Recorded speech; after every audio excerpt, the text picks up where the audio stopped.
This channel does not promote any violent, harmful, or illegal activities. All content provided by this channel is meant for an educational purpose only. নমস্কার বন্ধুরা, all in one YouTube চ্যানেলে তোমাদের সকলকে স্বাগত। বন্ধুরা,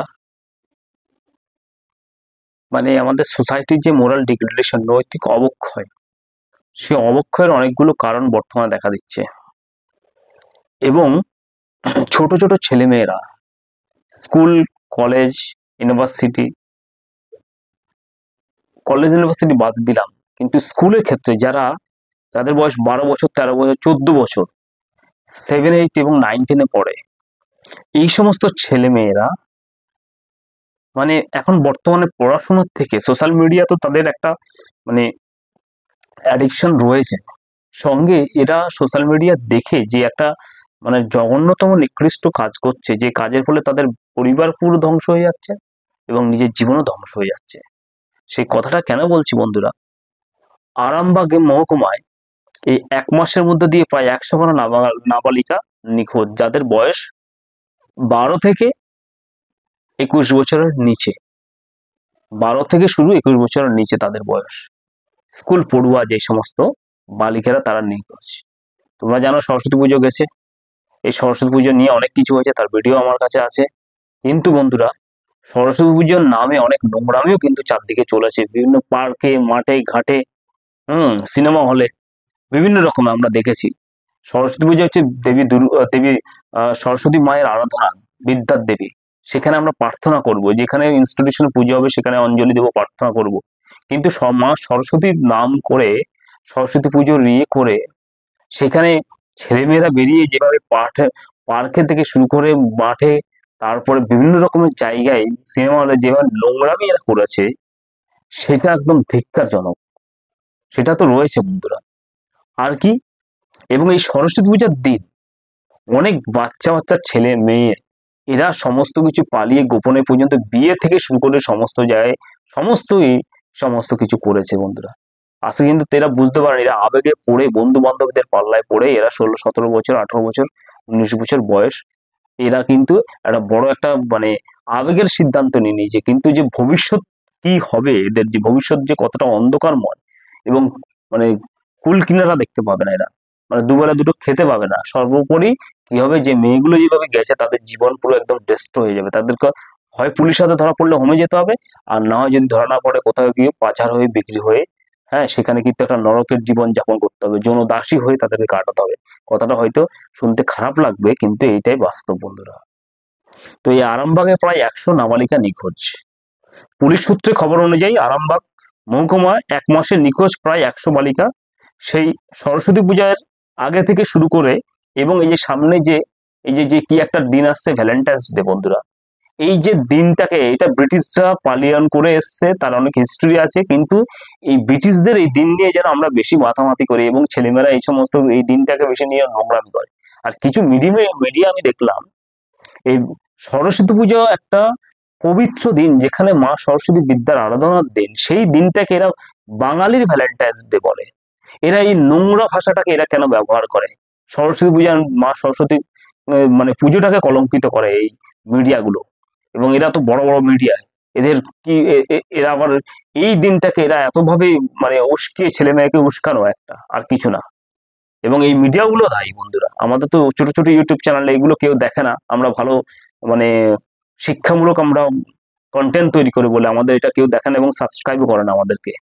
কিন্তু এই যে যারা নোংরামির মতো কথাবার্তা বলে, যে সরস্বতী পূজাকে এরা কি বলে ভ্যালেন্টাইন্স ডে, ভালোবাসার দিন, এটা কোনোদিন একটা সরস্বতী পূজা, মা সরস্বতীর দেবীর বাগদেবীর আরাধনার দিন, সেটাকে কি করে ভ্যালেন্টাইন্স ডে বলে?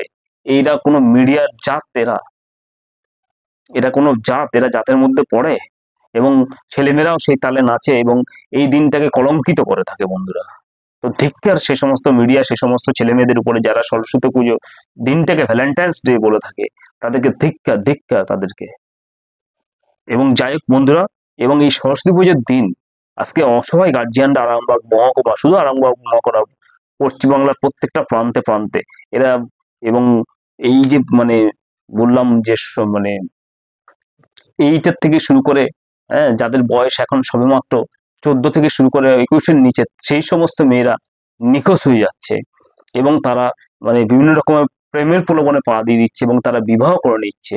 হ্যাঁ, সরকার এত কিছু করেছে যে কন্যাশ্রী প্রকল্প, যেটা হচ্ছে বিশ্বখ্যাতি প্রকল্প, সেই প্রকল্প মানে স্বপ্নের প্রকল্প, সেই প্রকল্পের মতো দিয়ে যাতে বাল্যবিবাহ রোধ করা যায় সরকার সমস্ত প্রচেষ্টা করছে, পুলিশ প্রশাসন করছে, কিন্তু প্রশাসন করলে কি হবে? প্রশাসনের কথা কে শুনছে? এত কিছু করেও এই যে একটা আবেগে পড়ে এত কম বয়সে ছেলেমেয়েরা চলে যাচ্ছে, সেই গার্জিয়ান পরিবারকে শেষ করে দিচ্ছে।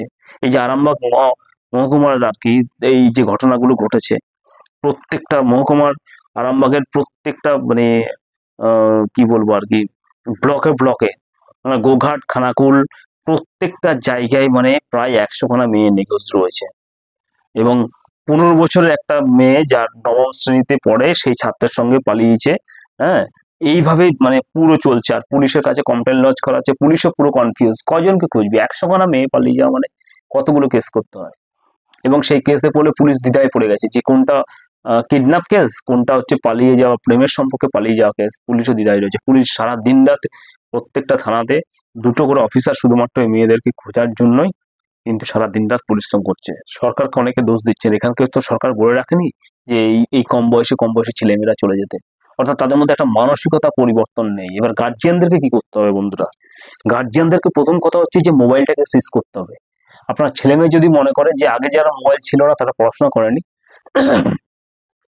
আর ছেলেমেয়েরা গার্জিয়ানদেরকে বুঝিয়ে দিচ্ছে যে আমার মোবাইল লাগবে, মোবাইল না হলে দেবেন। এখন একটা মোবাইলে রিসার্চ পাই 300 থেকে 350 400 টাকা লাগে। তাহলে একটা ক্লাস 8 থেকে পুরো 10 পর্যন্ত যে সমস্ত বা 12 পর্যন্ত ছেলেমেয়েরা পড়ে তারা 350 400 টাকা কোথায় পায়? গার্জিয়ান যদি না দেয় সেই টাকাটা পায় না। কিন্তু আপনারা গার্জিয়ানও ওই আমার মেয়ে মানে এমন একটা ভাব দেখায়, মেয়ে হয়তো দেখালো মোবাইলে কিছু একটা করলো বা কোনো কিছু একটা জানলো, কিছু একটা কথা বললো, তাহলে আপনারা ভাবেন কি আপনাদের ছেলে মেয়ে স্ট্যান্ডার্ড হয়ে গেছে। আপনারা ছেলে মেয়ের উপরে সবকিছু ছেড়ে দিন একদম। মানে মেয়ে যেটা বলছে সেটাই আপনার একদম বড়, ছেলে যেটা বলছে সেটা বড়। মানে আপনারা সমাজকে দেখানোর চেষ্টা করেন, বাড়ির পাশের প্রতিবেশীকে, যে আমার মেয়ে অনেক শিক্ষিত, আমার মেয়ে পড়াশোনায়, আমার মেয়ে যেটা বলছে সেটাই ঠিক। কিন্তু আপনারা এই ছেড়ে দেওয়ার জন্য আপনাদের আজকে এই দুর্গতি, আপনাদের এই ছোট ছোট মেয়েরা পালাচ্ছে। এখানে কোনো সরকার কিছু করতে পারবে না। পুলিশ সারা দিন রাত 24 ঘন্টা পরিশ্রম করছে। সরকার দোষ দেবেন কার? সরকার তো কন্যাশ্রী প্রকল্প চালু করছে, যার মধ্যে দিয়ে বাল্য বিবাহ রোখার জন্য সমস্ত রকম ফ্যাসিলিটি দিচ্ছে এবং প্রশাসনও ঠিক রয়েছে। কিন্তু আপনার যদি 12 বছর, 13 বছর, 14 বছরের মেয়ে 17 বছর ছেলের সঙ্গে পালিয়ে যায়, সেক্ষেত্রে সরকার কি পদক্ষেপ করবে? ধরলে তো তারপর সরকার পদক্ষেপ করবে। তখন আপনারা সরকারের উল্টো দোষ দেবেন। তাতে কি হবে? আপনার পরিবারটা ধ্বংস হয়ে যাবে। এখানে গেছে তো ভালো কথা, কোনো ফ্রডের পাল্লায় ছেলের পাল্লায় পড়লো, যে ফ্রড নারী পাচারকারীর সঙ্গে যুক্ত আছে, সেই ছেলে কিন্তু কোথাও নিয়ে আপনার মেয়েকে বিক্রি করে দিল, ছোট বাচ্চা মেয়েকে। তারপর কি করবেন? এখন তো এরা আবেগে ভাগছে। আপনার ছেলে মেয়ের উপরে নজর রাখুন, মোবাইল দেওয়া বন্ধ করুন। যদি সে বলে যে আমি পড়বো না, এই হানতান, কয়দিন পড়বে না? কয়দিন কোথায় ইয়ে করবে? সবকিছু ঠিক হয়ে যাবে আপনারা যদি গার্জিয়ান ঠিক থাকেন। সেই নৈতিক শিক্ষা দিন।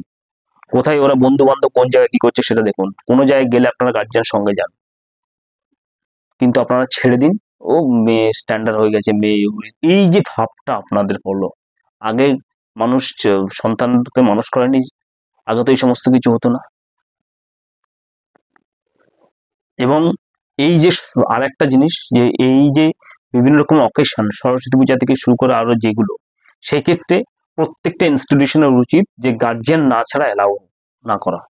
যে এই পুজো টুজো যা কিছু হবে, কোনো ইনস্টিটিউশন একটা সরস্বতী পূজা হলো, সেখানে আসতে গেলে স্টুডেন্টদের গার্জিয়ানকে নিয়ে আসতে হবে, ব্যাস 15-20 মিনিট থাকো, সবাই পুজো অঞ্জলি দাও, তারপর গার্জিয়ানকে নিয়ে বাড়ি চলে যাও।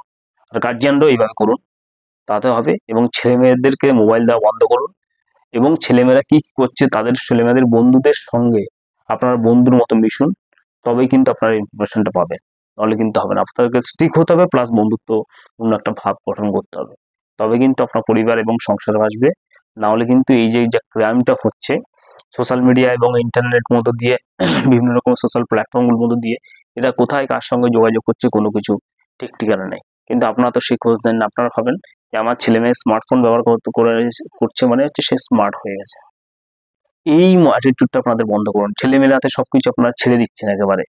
মনে হয় যে আপনার লোককে দেখানোর চেষ্টা করেন পাশের বাড়ির, যে কি যে আমার মেয়ে হয়তো অনেক বড় হয়ে গেছে, কি ওই মোবাইলে একটা জিনিস হয়তো দেখালো, মোবাইলের একটা জিনিস একটা করলো, ব্যাস। কিন্তু সেই যে হয়তো দুদিন একটা পোশাক আশাক পাচ্ছে কোত্থেকে, নতুন নতুন ড্রেস পাচ্ছে, নতুন নতুন কোনো খাবার দাবার, বা আপনার 10 টাকা মেয়েকে দিচ্ছেন, দেখা গেলো মেয়ে 20-30 টাকার খাবার খেয়ে আসলো বা 100 টাকার খাবার খেয়েছে, সেটা কোথায় পেয়েছে, কিসের জন্য আর জানবে? সেই মেয়ে যদি না বলতে চায়, মেয়ের বান্ধবীর কাছ থেকে খোঁজ নেন, তাদের সঙ্গে বন্ধুত্ব স্বভাবে মিশুন, তবে কিন্তু আপনি খোঁজটা পাবেন, নাহলে কিন্তু আপনার পরিবার এবং ধ্বংস হয়ে যাবে। আজকে আরামবাগ থানায়, হ্যাঁ, কেস করে সারা দিন রাত কিন্তু গার্জিয়ানরা ঘুরে বেড়াচ্ছে, কখনো হয়তো ওই বুঝি তার মেয়েটা পালিয়েছে, কখনো আবার তাকে পুলিশ আনবে, পুলিশ তাদের উপর হ্যান্ড ওভার করবে। পুলিশ কি শুধু এইগুলি করতে যাবে? সারাদিন পুলিশ সারাদিন রাত পরিশ্রম করছে। তো একা এইভাবে পুলিশ দ্বারা কখনো সম্ভব নয়। গার্জিয়ান সচেতন হন, ছেলেমেয়েদেরকে উচিত শিক্ষা দিন, ছেলেমেয়েদের সঙ্গে বন্ধুর মতো মিশুন এবং তাদের হাতে সবকিছু ছেড়ে দেবেন না। আপনারা মোবাইল সিজ করুন, মোবাইল বন্ধ করুন, সবকিছু হয়। আগেকার দিনে আজ থেকে 5 বছর আগে যখন মোবাইল অ্যাভেলেবেল ছিল না, তখন পড়াশোনা হয়নি, ডাক্তার ইঞ্জিনিয়ার তৈরি হয়নি, অফিসার তৈরি হয়নি, সবই হয়েছে। শুধু আপনারা কি বলুন তো, ওই মডার্নাইজেশন করতে গিয়ে ছেলেমেয়েদেরকে তাদের মতো করে দিয়ে একেবারে ছেড়ে দিয়ে এই ধ্বংসটা হচ্ছে। তো বন্ধুরা, আজকে এটুকুনি, ভিডিওটা ভালো লাগলে একশো এবং সাবস্ক্রাইব করবেন। ধন্যবাদ।